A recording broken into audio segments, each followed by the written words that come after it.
Good morning, everybody. Thank you very much, Jeff, for this very kind introduction. You already mentioned a lot about the GFC, so you took away part of my speech. Thank you for that. First of all, thank you also. I would like to thank Heather and CyberNB for pulling this whole event together, which is a huge organization. I'm familiar with organizing large events, so I do recognize it's a bunch of work, and I think you already did a great job, so thank you for that.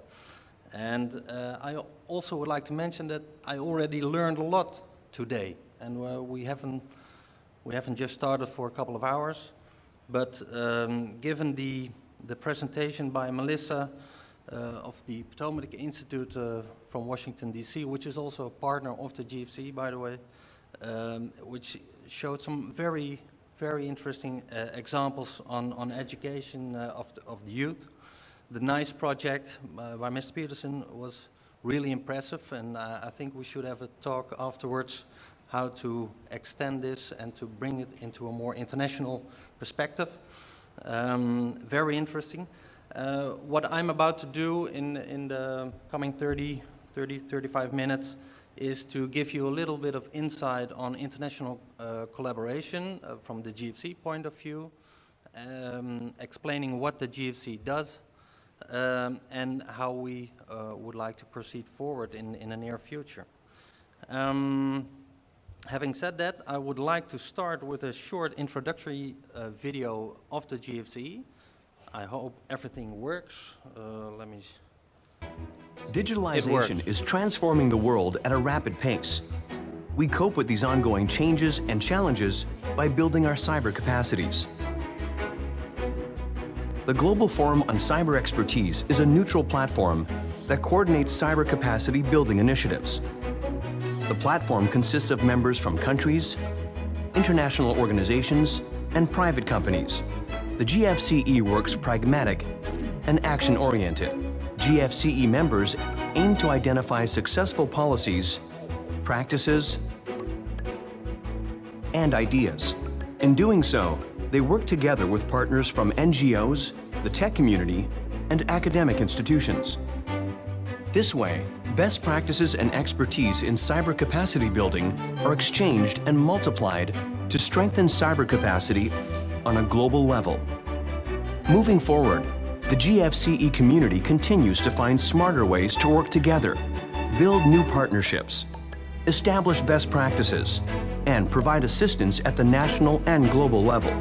To achieve this, the GFCE community is developing a global agenda for cyber capacity building.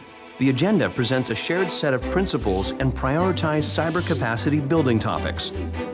Thus, the agenda serves as a guide for the GFCE and beyond, to strengthen international cooperation and to create a common global focus. Through identifying existing gaps in knowledge, technology, and expertise, the global agenda matches stakeholders' needs to available resources.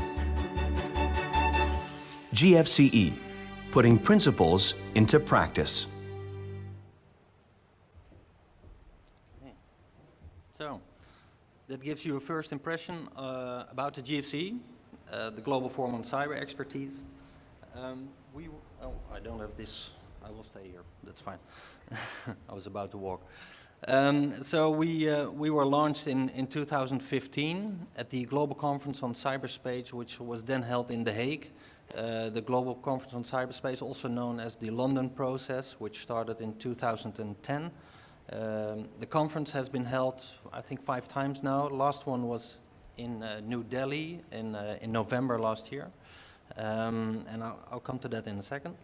And at that point in 2015, it was recognized that there are many things ongoing as regards international cooperation, but most of the efforts were either bilateral or regional, but not as much in a global context. And this is why the idea came up, given the strong need for cyber expertise worldwide, to start this global forum on cyber expertise. And the purpose of it is to be pragmatic, informal, to have a low threshold, and to invite governments, international, intergovernmental organizations, and private companies to work together in a very pragmatic way.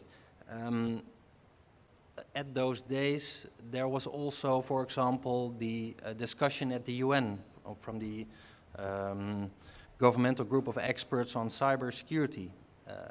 That, however, that has been clear, they didn't reach consensus, and these kinds of negotiations take a lot of time, of course, and there were a lot of countries, and they still are.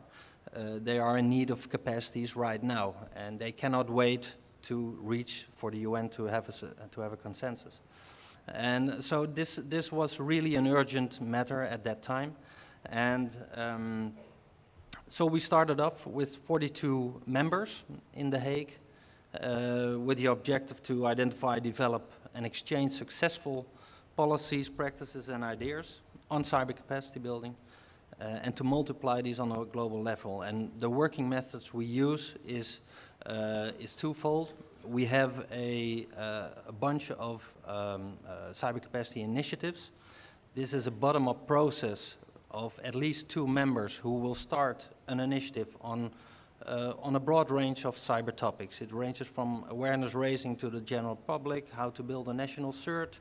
It's on cybersecurity standards. Cybercrime is an important one. And so if there is an interesting topic, those 2 members or more will start the initiative, and the idea is to spread the outcomes of these initiatives with the global community. Not just the GFC community, but the global one. And the second method, I will come to that later, those are the working groups on cyber themes. We currently have 68 members. Last member was, I think, Nigeria, who applied for 3 weeks ago. Very happy with that, given the amount of cybercrime in that area.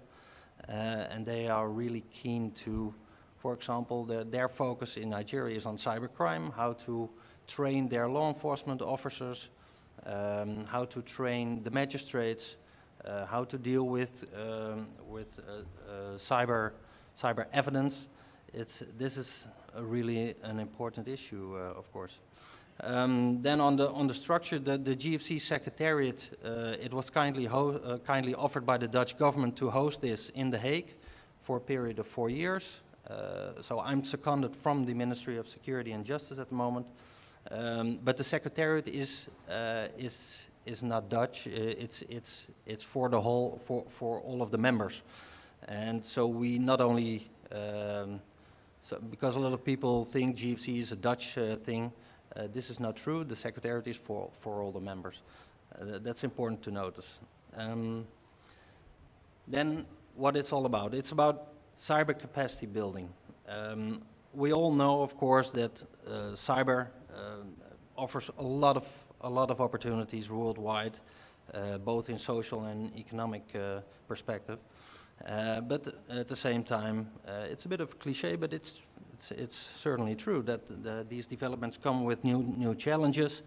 Melissa talked a lot about that already in her speech, and what is really key is to have the communities to be resilient, stable, and reliable, and cybersecurity culture and skills is really important on this, and this has all to do with education and awareness.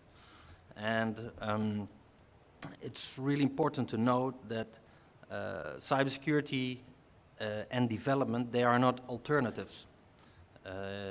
What I mean by that is that cybersecurity enables development, and development is what rationalizes security. So we need both.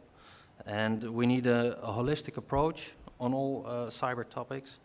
And of course we need strategy, we need education, we need the right institutions, we need legal frameworks, but above all, I think we need to interact and to cooperate with each other, both within governments, within regions, and even globally. And at the same time, public-private partnerships are very important, and working together with academia, civil society, NGOs, and the tech community is really important.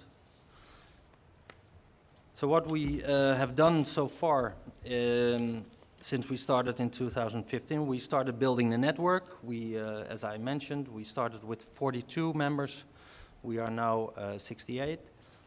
Also, we have built a large amount of what we call GFC partners. The difference between partners and members is that, well, the members are governments, international organizations, and large corporations, and the partners are often knowledge institutes or institutes with a technical expertise like FIRST or UNODC, for example. Some think tanks as well are a partner within the GFC. So we are constantly building this network, and it's growing. It's growing. So, and that was the focus in the first 2 years. Then into last year, we started a very important process, which was also a bottom-up process with all the members and with the partners to identify what are the key themes we should be looking at in the forthcoming years. And since this is a consensus being reached by the 68 members, I think it's really important that that everybody agrees on that set of themes. So I'll come to this in a second, what these themes are, and so we built this global agenda on cyber capacity building, and the outcomes of these we shared with the global community in Delhi during the GCCS, and we presented there the Delhi communique. There it is. And the Delhi communique is a short document. You can find it on our website or Google it, but it's in multiple languages available as well. Why is this important? It is a strong message, of course, to the global community and on behalf of the whole community. And it creates a mandate. Every member and partner commits themselves to a certain extent to actually go ahead with the themes we identified. And of course, it clarifies what the topics are and which we need to address. In the schedule, I hope you can read it, also in the back of the room,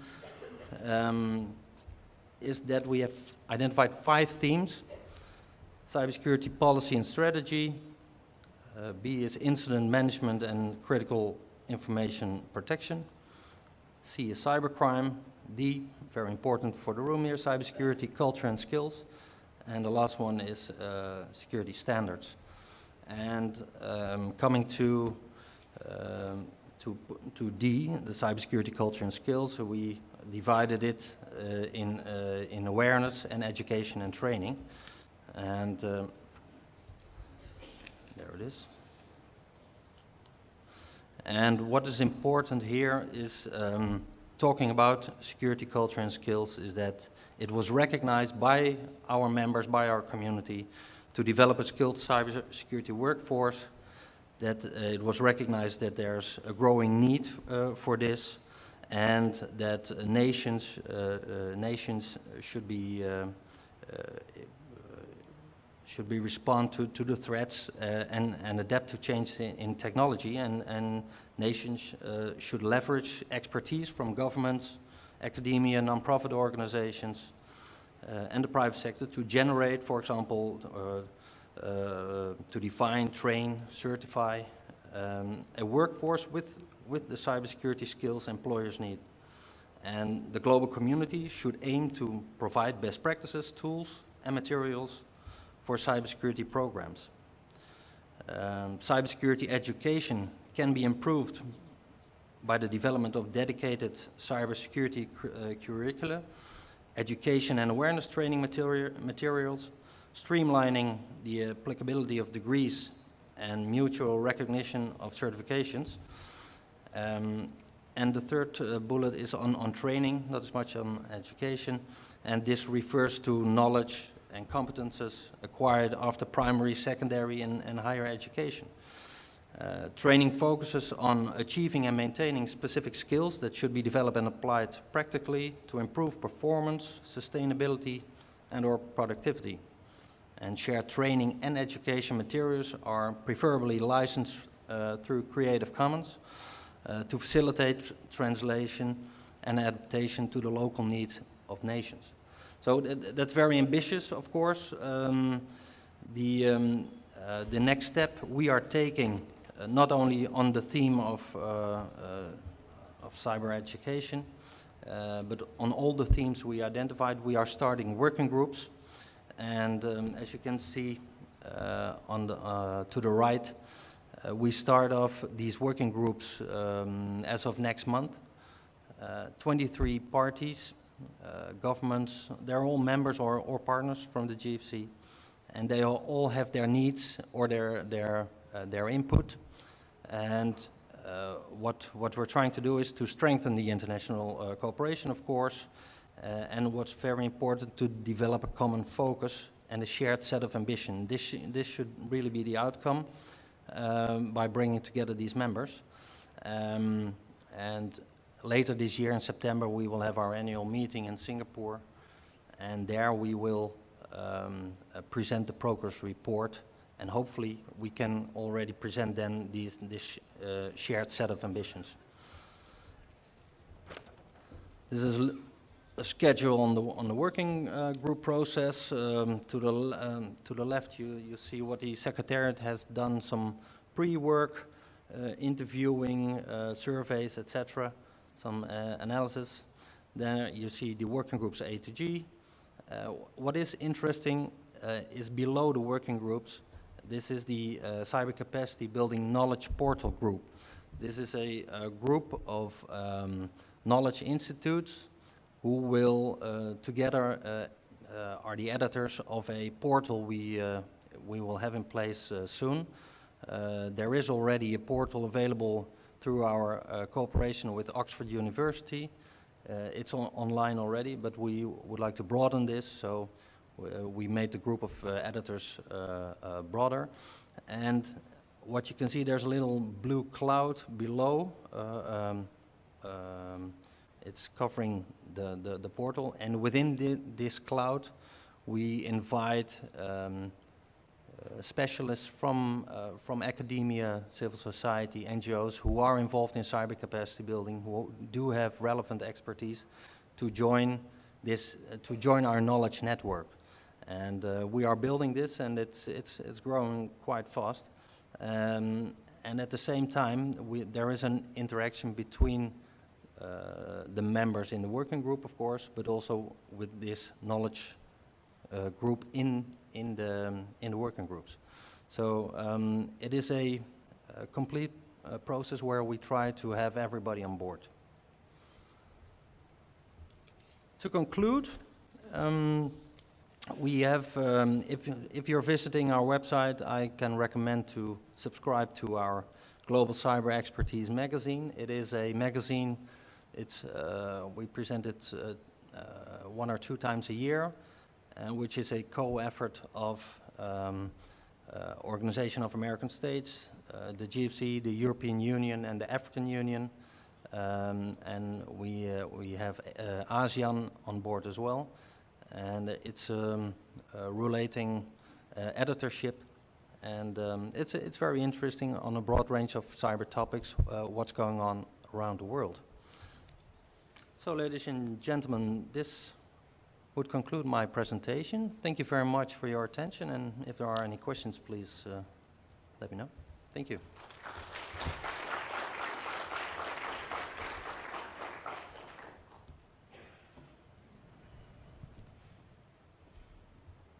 I see a hand over there. Thank you for your presentation. I had the pleasure of working with some of your people a few years ago through the HCCIA, mainly Eric Lohrmans and some of his group. But I think not just the Secretariat, but what the Netherlands has done in its approach to cyber readiness is a model for the world.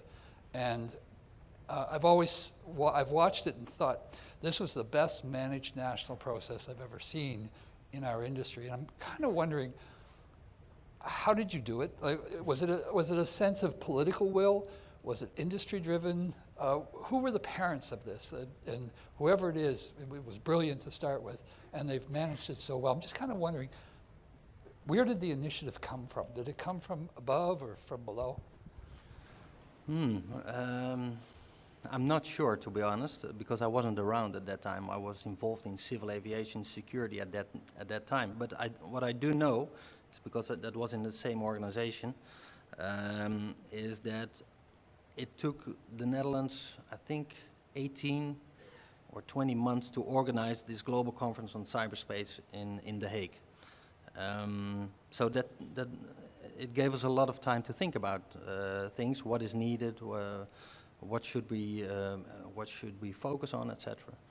And there is always, I guess, a common consensus in the Netherlands that since we are a small country, we are dependent of other countries. We depend on trade, international relations, and this has everything to do with it.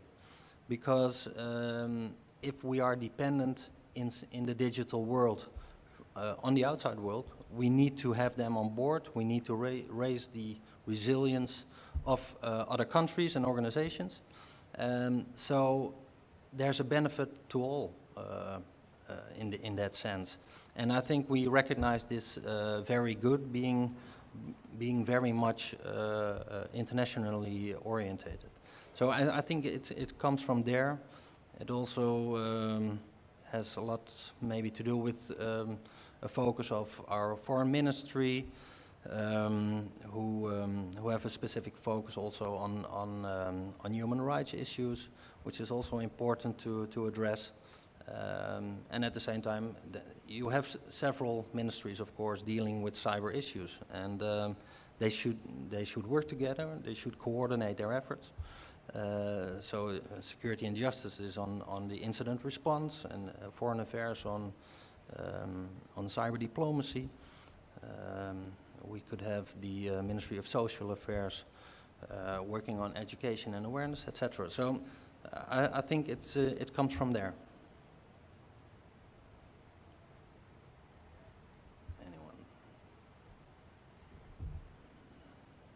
Anyone else?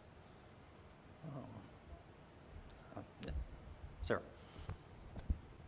Maybe from your experience, can you talk about the ability to create true multilateral relationships and multilateral agreements in cyberspace?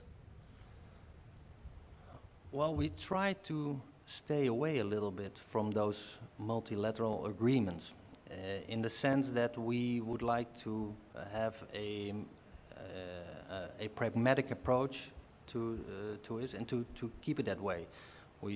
There are other institutes, like I mentioned, the UN, but also there's a lot of discussion on cyber norms at the moment. Talking about cyber norms, we are interested in the implementation of cyber norms, but not in the cyber norms as such, or at least not the process, because this takes a lot of time, and we want to have action now. So that's why the bottom-up approach is really important. Certain members have something to offer, some are in need of something, and let's start working together.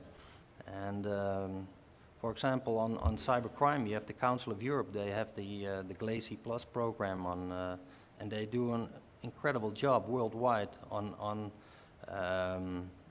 dealing with helping law enforcement agencies, how to have a legal framework, etc. So these are really key initiatives where everybody can profit from. So no, we stay out of multilateral negotiations and talks. It's just really bottom up. Thank you.